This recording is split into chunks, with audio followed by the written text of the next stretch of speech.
The sky above Ost-in-Edhil did not darken with the coming of night. It suffocated under a shroud of oily smoke. The pyre of burning holly trees that had stood guard since the dawn of the Second Age. The air tasted of ozone and copper, the distinct metallic tang of sorcery mixing with the raw stench of blood. Down the wide avenues, paved with white marble to better reflect the starlight, the retreat had turned into a slaughter. These streets were designed for procession and debate, for the elevation of the spirit, not for the desperate sliding scramble of boots on slick stone. This was not merely a siege, it was a desecration. The delicate spires of the jewel-smiths, carved to catch the first rays of the sun, shattered under the rhythmic, thundering impact of Grond-forged battering rams. Trolls, encased in plates of crude iron, hammered through the delicate archways with a violence that felt personal, and in a way, it was. The defenders, the Gwaith-i-Mírdain, fought with the frantic energy of artists seeing their masterpieces fed to the fire. They had sought to arrest the passage of time, to freeze the beauty of the world in an eternal golden afternoon. But time had not stopped. It had merely been holding its breath, waiting for the Lord of Gifts to shed his fair skin. Now the mask was gone. The Lord of Gifts had arrived to collect his due, and the price of their blind ambition was absolute ruin. This is the Siege of Eregion. To understand the inevitable fall of Eregion, one must first look at the map, not with the eyes of a poet, but with the cold, calculating gaze of a siege engineer. In the long, bloody history of the Noldor in Middle-earth, their strongholds were defined by paranoia. Gondolin was hidden within encircling mountains. Nargothrond was buried deep within the bedrock. Himring stood as a vigilant sentinel upon a hill. But Ost-in-Edhil was different. It was an anomaly. Eregion was not designed for war. It was designed for collaboration. Situated near the west gate of Khazad-dûm, the city was an open hand extended in friendship to the dwarves, facilitating the flow of mithril and knowledge. The terrain itself betrayed its defenders. The land of Holland is rolling. Open country, flanked by the misty mountains to the east, but exposed on all other sides. There were no natural choke points to funnel an invading army, no narrow passes to hold against a tide of orcs. The very openness that allowed the trade of gems and ores to flourish became the highway for their destruction. The strategic failure, however, began long before the first arrow was loosed. It began in the mind of Celebrimbor. The grandson of Pelennor had inherited the burning desire to create, but he lacked the martial caution of the High Kings. The Gwaith-i-Mírdain, the Brotherhood of Jewel-smiths, were arguably the most skilled force of artisans ever assembled in the Second Age. But they were not a standing army. Their resources were poured into forges, not armories. They crafted rings to preserve the bloom of a flower, not shields to withstand a troll hammer. Facing them was a commander who possessed the ultimate tactical advantage: total intelligence. Sauron, in his guise as Anatar, had lived among them for centuries. He had walked the walls of Ost-in-Edhil. He knew the thickness of the gates, the location of the wells, and the layout of the treasuries. He did not need scouts to probe for weaknesses. He had helped design them. When he marched north from Mordor in the year 1695, he wasn't moving into unknown territory. He was returning to a house he had already cased. Sauron's mobilization was terrifying in its speed and scale. He did not merely send a raiding party, he emptied the Black Lands. A massive host crossed the gap of Pelennor, bypassing the southern defenses and surging north into Eregion. The sheer logistical weight of this offensive is difficult to overstate. To move an army of tens of thousands across hundreds of miles of wilderness requires a supply chain of brutal efficiency, something Sauron excelled at. He moved faster than the Elven couriers could ride. By the time the dust clouds were spotted on the southern horizon, Eregion was already geographically isolated. To the north, King Gil-galad in Lindon was too far away to intervene immediately. He dispatched a relief force under Elrond half-Elven, but the logistics of moving troops from the Grey Havens to Eregion across the vast expanse of Eriador, meant they would be weeks, perhaps months, behind the vanguard of the enemy. Inside the city, the realization of the betrayal struck with the force of a physical blow. Celebrimbor, finally seeing the trap snap shut, made his only sound, strategic decision of the conflict: the dispersal of the Rings of Power. He sent the three, Noria, Nenya, and Vilya, far from his own reach. This was a critical denial of assets. He knew he could not hold the city, and he knew that if Sauron captured the three, the war would be over before it truly began. But this act of defiance only ensured that Sauron's assault would be total. The Dark Lord did not want a negotiated surrender. He wanted the rings. When his demand for their surrender was refused, the strategic objective shifted from occupation to annihilation. The Mírdain found themselves manning walls that were too long for their limited numbers, staring out at a sea of torches that stretched to the horizon. They were master craftsmen, forced to turn their tools of creation into weapons of desperation. Standing alone in a city of glass against a hurricane of iron, the stage was set. The relief force was too far. The dwarves behind their doors were silent, and the enemy knew their secrets. The ambition to rival the light of Valinor had left them exposed to the dark. The end of Eregion did not come with a whimper, nor with a single cataclysmic explosion. It arrived as a relentless, grinding tide. When Sauron finally unleashed his assault, the sheer kinetic energy of his host shattered the initial elven perimeter like brittle glass. The defense was led by Celebrimbor, who refused to wait passively for the axe to fall. In a move of desperate courage, he led a sortie out of the city gates, aiming to drive a wedge into the vanguard of the enemy before the main body could deploy. It was a classic Noldoran tactic, aggression as the best form of defense. For a brief, shining moment, the silver helms of the elves cut through the black ranks of the orcs. A gleam of starlight in a growing storm, but the numbers were simply impossible. For every orc that fell, 3 more surged forward over the corpse, driven by the whip and the terrifying will of their master. Celebrimbor was forced back, step by bloody step, the sortie collapsing from a counterattack into a fighting retreat, until the great gates of Ost-in-Edhil were slammed shut, sealing the city inside its own tomb. It was at this precise moment that hope flared on the northern horizon. The banners of Gil-galad appeared. The relief force, led by Elrond half-elven, had finally arrived. But they were too few, and they were too late. Sauron, displaying the cold, tactical brilliance of a Maya, did not panic. He did not turn his entire host to meet the new threat. Instead, he detached a holding force, a wall of spears, to pin Elrond's army against the landscape, effectively neutralizing the relief force without halting the siege. Elrond could only watch, helpless, as the main strength of Mordor turned its back on him and focused its entire, hateful attention on the city walls. The breach, when it came, was a violation of everything the Gwaith-i-Mírdain held dear. The walls of Eregion were not just stone. They were works of art, inlaid with patterns that told the history of the world. To see them pulverized by rocks, hurled from crude catapults, was a psychological shock, as potent as the physical danger.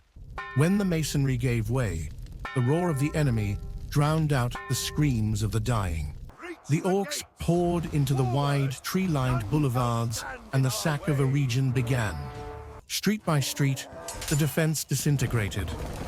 This was not a battle of lines and formations anymore. It was a chaotic brawl in gardens and libraries. The elves fought with long knives and hunting bows, using the marble statuary as cover. But the enemy had brought fire. The holly trees, the symbol of the region, became torches. The heat was intense, warping the delicate metalwork of the street lamps, twisting the beauty of the city into grotesque, melted shapes. The survivors fell back to the heart of the city, the House of the Mírdain. This was the citadel of the jewel smiths, a vast complex of forges, treasuries, and halls of learning.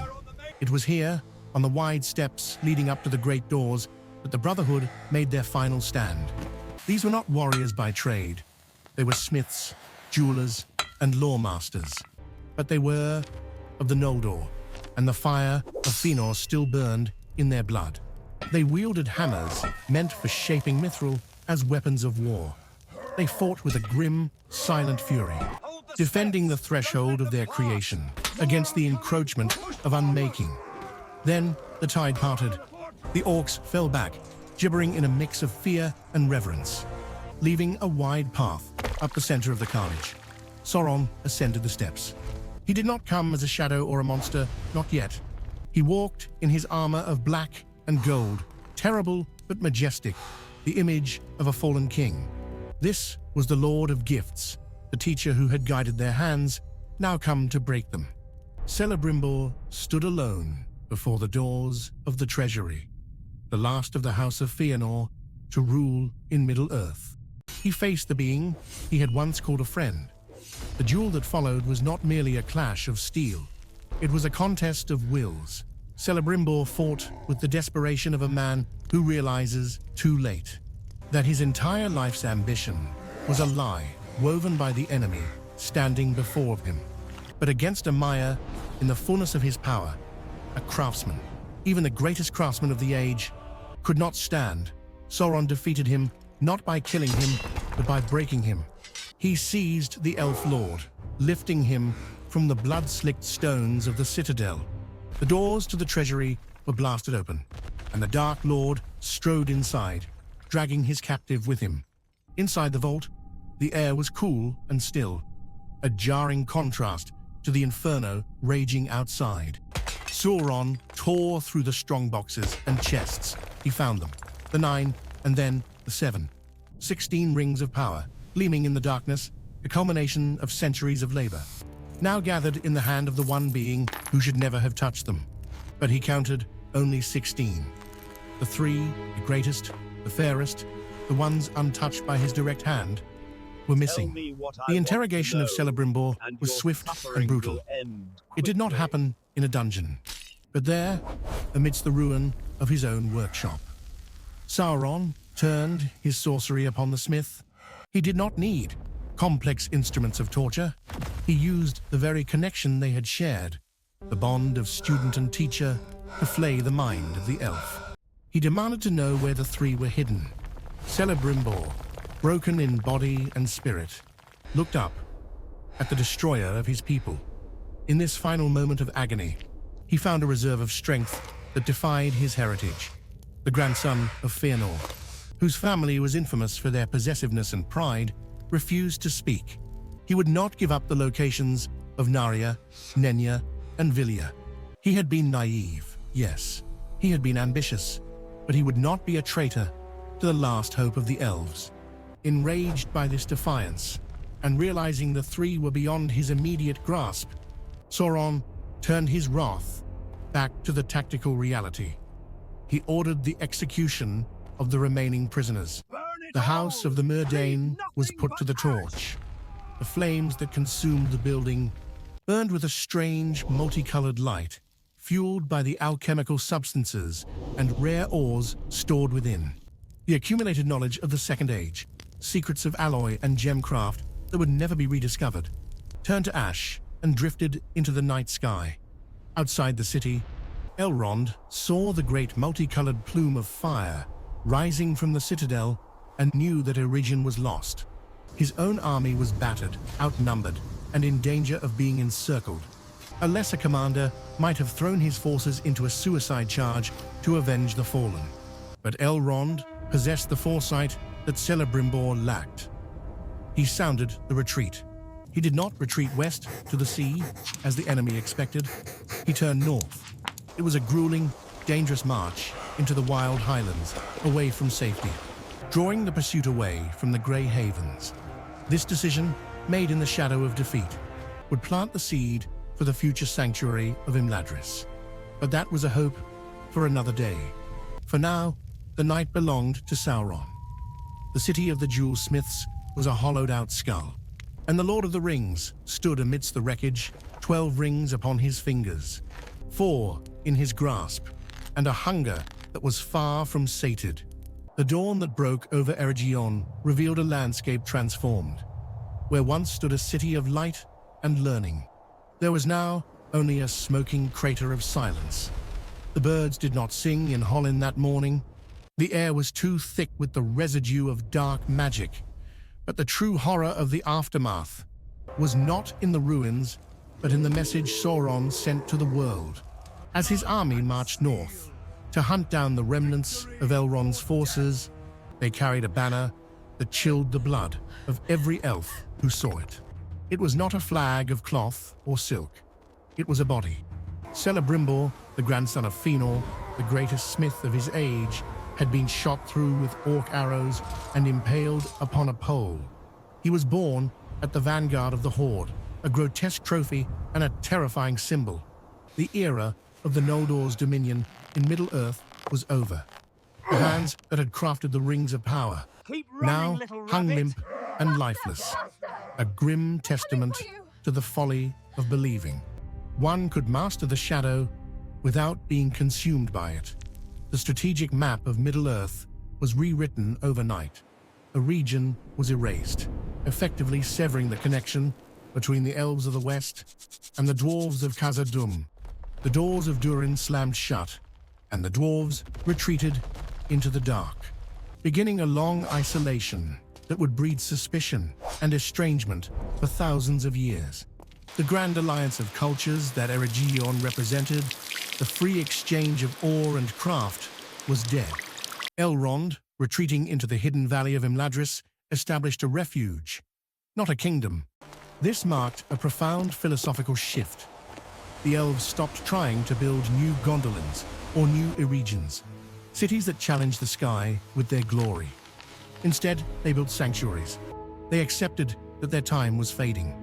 The war had proven that open preservation was impossible. Only hidden endurance remained. This was the beginning of the long defeat. The melancholic realization that every victory would now be temporary, a holding action against the inevitable decay of the world. Yet amidst the ashes, a paradox emerged. Sauron had won the battle, but he had failed his ultimate objective.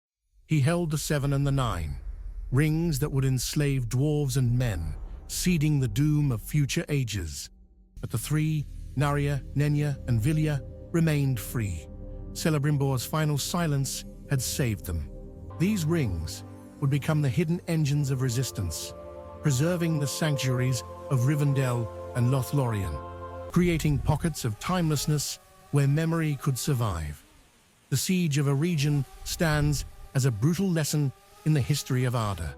It proved that talent without wisdom is a weapon aimed at oneself. The Mírdain sought to halt the river of time, to freeze the beauty of the world in amber. In doing so, they invited a flood that washed them away. The ruins of Ost-in-Edhil were eventually reclaimed by the grass and the wind, leaving only broken stones to whisper the warning. Do not trust the gifts of Anatar, and do not try to bind the fate of the world. In a ring of gold, the beauty was gone. The war for the soul of Middle-earth had only just begun.